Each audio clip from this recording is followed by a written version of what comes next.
season. Was this one of the hardest years of your head coaching career? Yeah. And like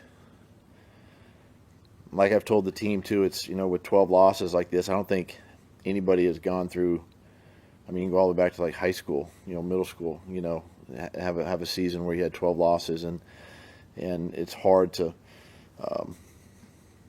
I think it's hard. The hardest thing probably is just keeping the guys in it each week, right? Mentally. It'd be easy for them to kind of check out.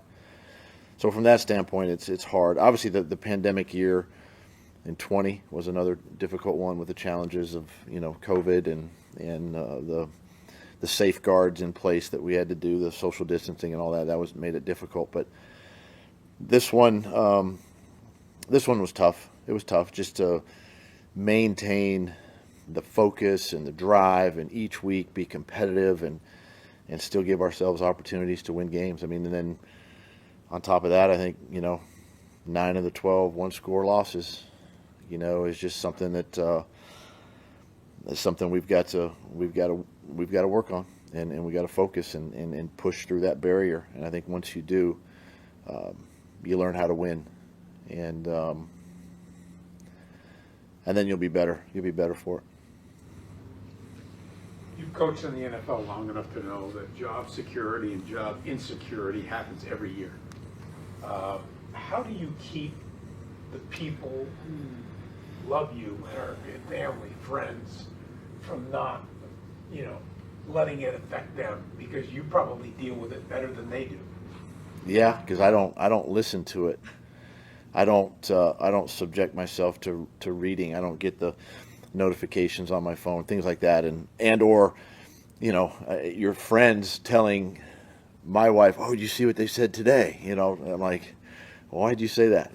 Type thing. But it's hard. It's hard to keep your family in a bubble. They're outside of these walls, and they see it and hear it every day.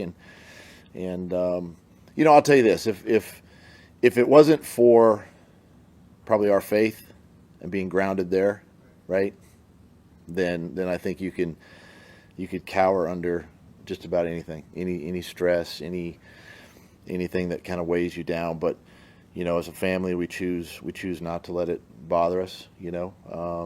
They get mad at it, just like I do sometimes when they tell me about it. But look, we've been around this league almost 30 years, player and coach, and you've seen a lot of things. And if this is the last one, then I can look back and go, hey, it was a great run. You had a chance to do a lot of great things. You had a chance to win a Super Bowl. You've coached some great players. You played in this league for a long time. So whatever happens. But we keep moving forward.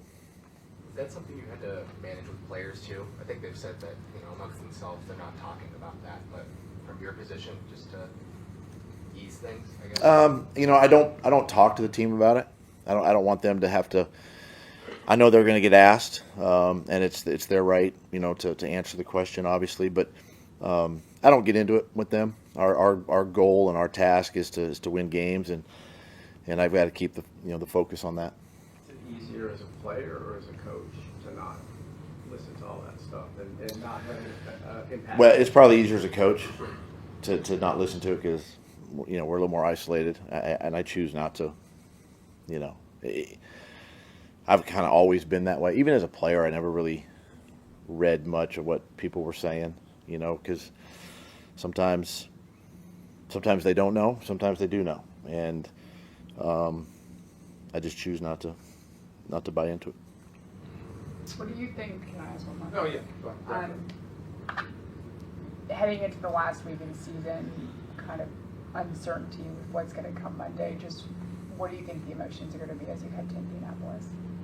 For me personally? Yeah. Well, obviously, mixed emotions, number one, because I think you look back on the season and how disappointed we are as a team, and the things that have kept us from probably winning, obviously, more games. And then there's the excitement of playing another game. You got a great opportunity to stand on the field that you've been blessed to play on and coach on, and you got one more opportunity with these guys, because come Monday, Tuesday, the team goes their own way, and that it'll be the last time that this team's together ever again, right? So it's a little bit of a mixed emotion, but at the same time, I think once the ball is teed up and kicked off, you're in it, you're coaching it to win it, and and then you see what happens after that.